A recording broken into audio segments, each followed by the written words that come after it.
and silence the actual hoorah. There we go.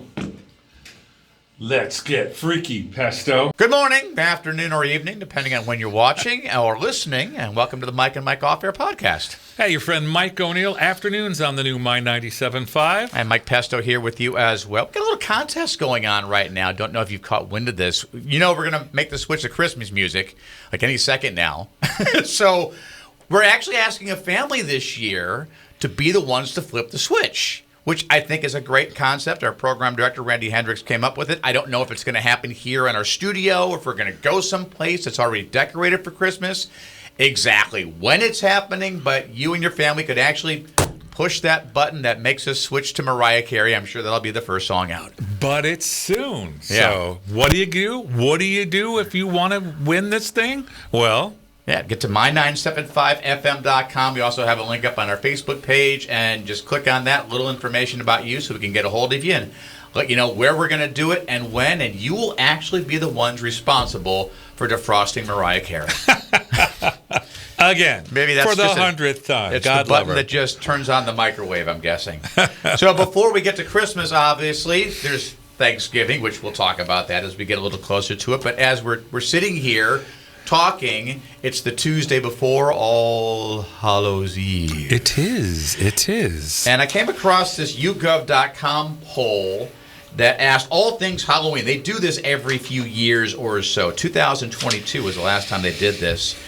They said that 60% of Americans say they've had at least one paranormal event happen in their lives. Something that they couldn't explain, and in their mind, they attributed that to something paranormal.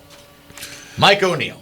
Have I? Have you ever had an experience happen to you that you can't readily explain, and at least you have to be open to the possibility that maybe it was paranormal? I have never had a Ghostbusters moment where, boom, there it was, and he slimed me. Nothing like that. Nothing like that at all. The closest thing I have is every once in a while when I'm getting ready for work, it's just usually my wife and I in the house and the dogs, and I go into the room, close the door, ka-chunk, and then go into our bathroom shower and come out, and sometimes the door's open again. And I'm like, Colleen, did you open the door? No, it wasn't me. It wasn't me.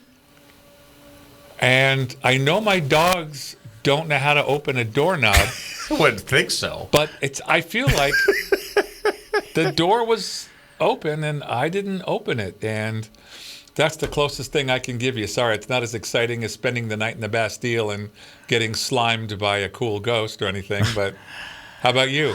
I've tried. And I'm a lot like you, where if something even does happen, I want to explain it rationally. And you know, I've actually gone on paranormal investigations. I've gone out of my way to spend the night at the Springville Inn. I'm looking for you! Which is allegedly haunted. Yep. You mentioned the Bastille in Hanford. Spent the night there several years ago. And I got some EVPs, which electronic voice phenomena, what that stands for. Those I can't explain, other than to say maybe it's picking up something that isn't paranormal, that you don't hear with your ears because it's electronic. It can hear a range that you can't. I mean, our hearing as humans isn't all that great when you compare us to other animals. So an EVP is an electronic sound or phenomenon that a machine sees that we do or might not necessarily hear. Correct. Sometimes you can hear them, or you hear something, but then when you go back and listen, you could crank up the volume to 11 if you want, and you can hear a little better. Now, I got an EVP of heavy breathing. Really? When I was at the Bastille. Something I did not hear when I was there recording in real time. And what I'll do is, as we're getting closer to Halloween, I have that video on my YouTube channel. I'll repost it on the station's Facebook page. In fact, maybe I'll get it up online at my975fm.com. I'll let you know approximately where it is, like how far into the video.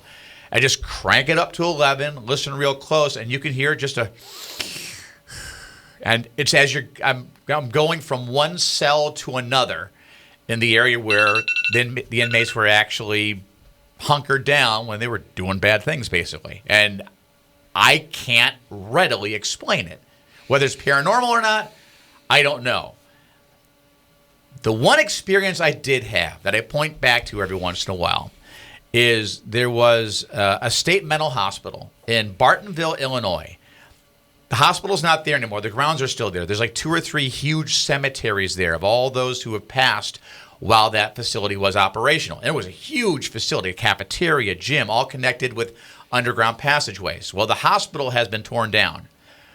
But years ago, when it was still open, I went there for an investigation with my morning show partner at the time and stayed up all night. I still have video footage of that I haven't gone through with a fine-tooth comb yet. And maybe I've told you this story, maybe I haven't. But it was right towards the end of the night. We were literally going to spend the whole night awake and then go back and do our morning show and just crash afterwards. So this must have been 4:30, 5 o'clock in the morning for a morning show that started at 5:30. And I'm leaning up against the wall, looking down the hallway where a psychic medium had told us there's a girl at the end of that hallway that he's been trying to get to go into the light. And she just doesn't seem to want to do it. She'd rather stick around and play. What her tie is to the place, he didn't know, but he said, just be careful in that area. There's some beams over there, and she may try to get you to do something you don't want to do. And I'm like, okay, whatever. So at the end of the night, I'm leaning up against the wall, and I'm saying, listen, it's getting late. We've gotten a couple EVPs here and there, but nothing definitive. If you want to show me that you're here, show me a sign. Now's your last chance. And within 30 seconds of that happening, if you're watching, you're going to see what I'm going to do. This, Mike O'Neill, is what I felt. Oh, man. That would have gotten my impression. Obviously, if you're just listening, I felt what felt like 2 or 3 fingers pushing just below my shoulder, in my arm. It wasn't a twitch, at least I didn't feel it was, but I'm exhausted at this point. So I feel it. I keep my eyes locked dead ahead, and I slowly turn my head.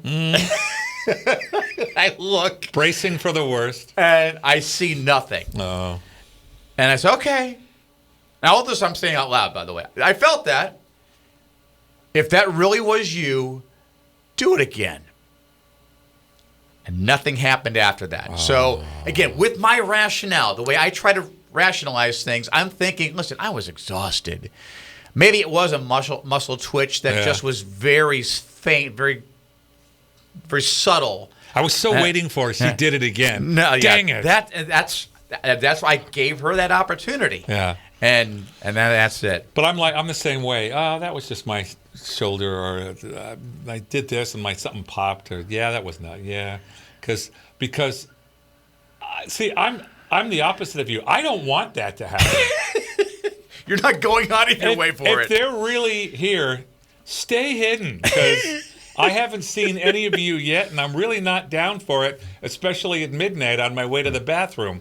And I don't know. Yeah, I'm the one who does the investigations. I'm the one who actually talked with Tyler Henry a couple of years or so ago, and I still can't explain what happened in that conversation. And towards the end of it, the beginning part of the conversation, I told him this was a year or so after my dad had passed.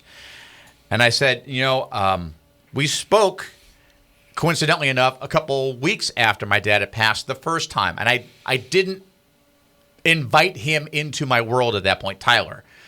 But when we first started talking the second time, and it was a Zoom call, and I mentioned to him, hey, I wasn't ready to do this last time, but if by chance my dad reaches out to you at some point during our conversation with a message for me, I'm open to it now, where I don't think I was previously. So we had our whole conversation. We were wrapping things up. I was telling him thank you very much, and then he started saying, oh, by the way, I was getting something while we were talking. You know, the whole bit from the movie Airplane, Don't Call Me Shirley? And something about Shirley. I'm like, my mom's name is Shirley. That's who my dad would have been wanting to talk with.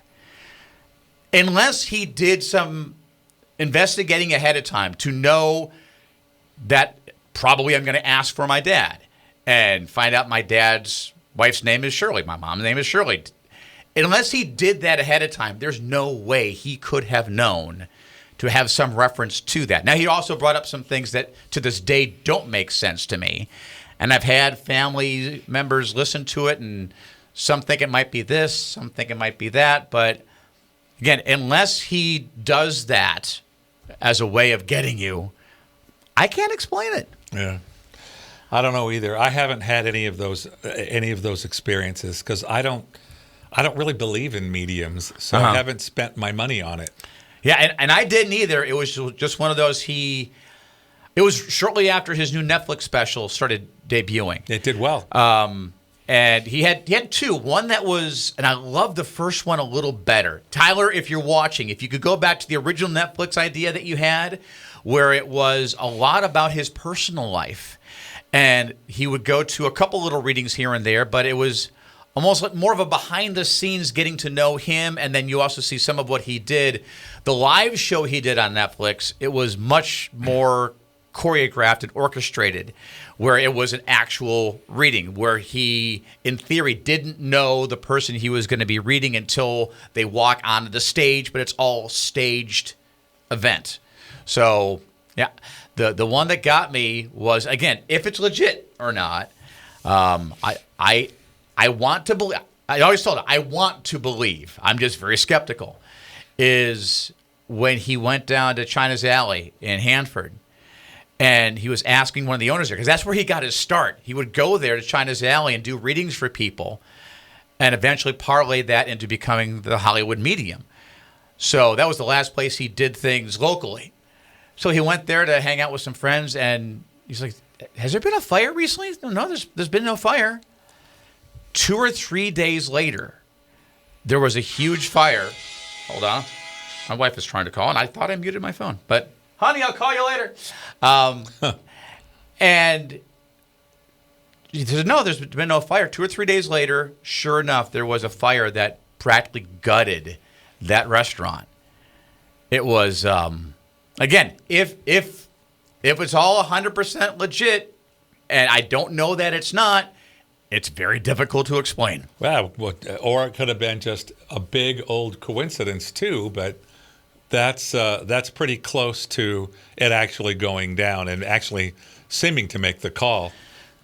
Although he thought it was post facto, and he was actually not realizing that he was anticipating it. And I remember the actual news story when it happened, because I was doing mornings, I think, on KJUG at the time. So I told him, I remember that being a news story. He's like, yeah, it was a bit shocking to all of us.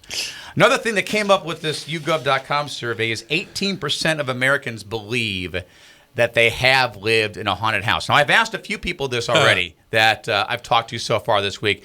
Haley Glick with Exeter Farmers Market. Talk with Candace Harrington with Visalia Animal Services.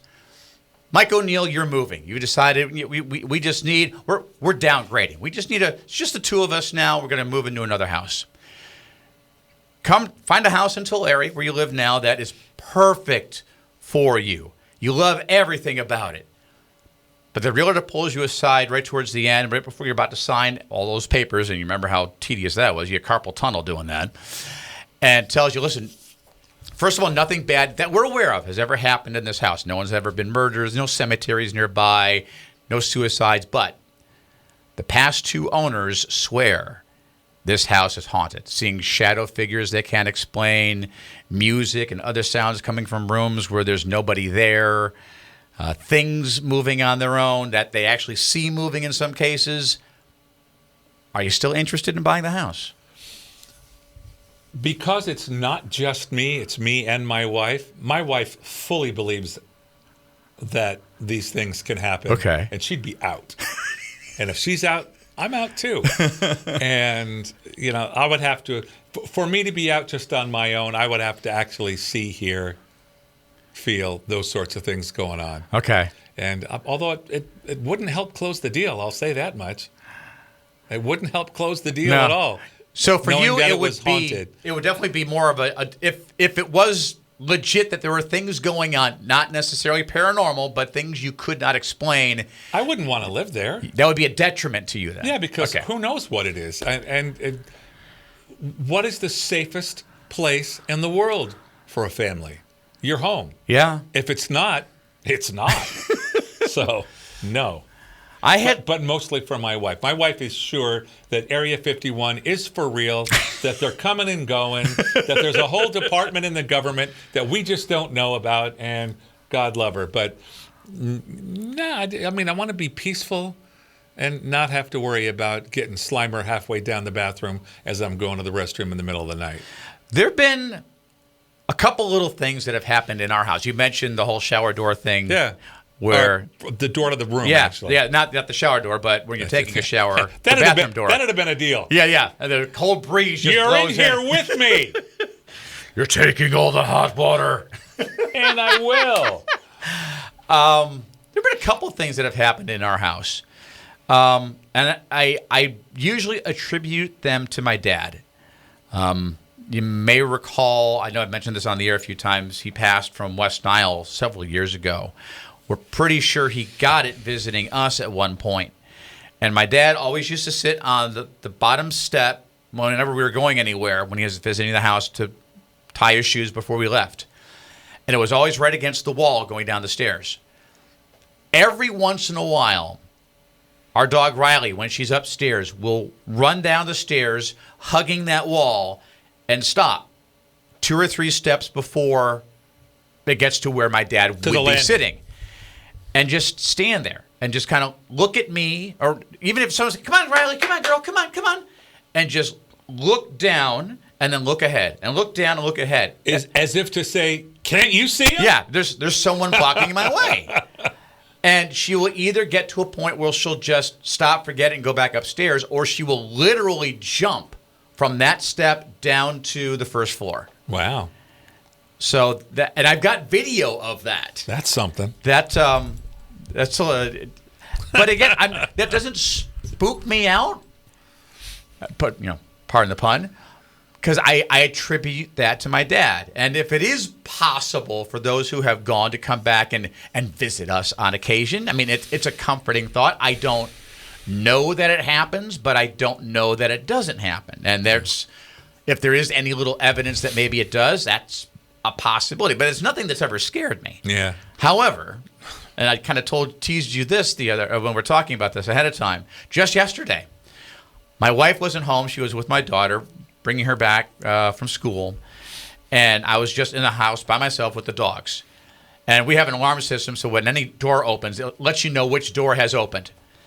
And the dogs headed off towards the garage door as though my wife they heard the garage door open, so they thought, okay, in a second she's going to come through the door. We want to be the first to see her. Yeah. You know how dogs can be. So that's what I was waiting for, never heard any alert. 5 minutes later, I heard what sounded like a sneeze, like my wife or my daughter sneezing. Wow.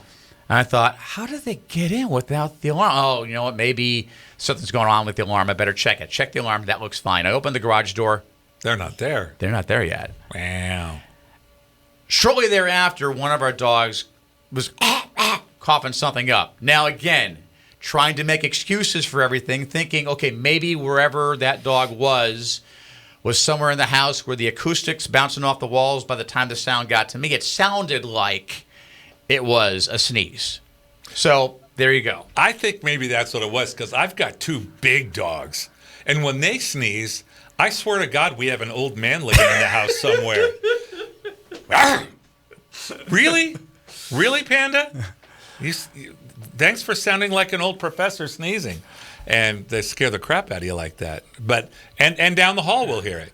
Now, what would happen, though, if you ever did have an experience that, I mean, short of an affidavit from a ghost that says, yes, I'm a ghost, and here it is, I've signed, I have my lawyers, so this is all on the up and up. That's a paralegal ghost, by the way. I like that. What would be your reaction to something that you really couldn't explain other than to say, this has to be something from beyond? Actually seeing an apparition in front of you that is interacting with you, short of Ghostbusters and the floating ghost over the bed. Well, guys, I mean, if you've ever bought a house and gone through that process, I think I'd go get an old priest and a young priest, because I don't want to go through that again. I try to find a way to get to the bottom of it and excise the problem if I could, if I really found that I had a problem.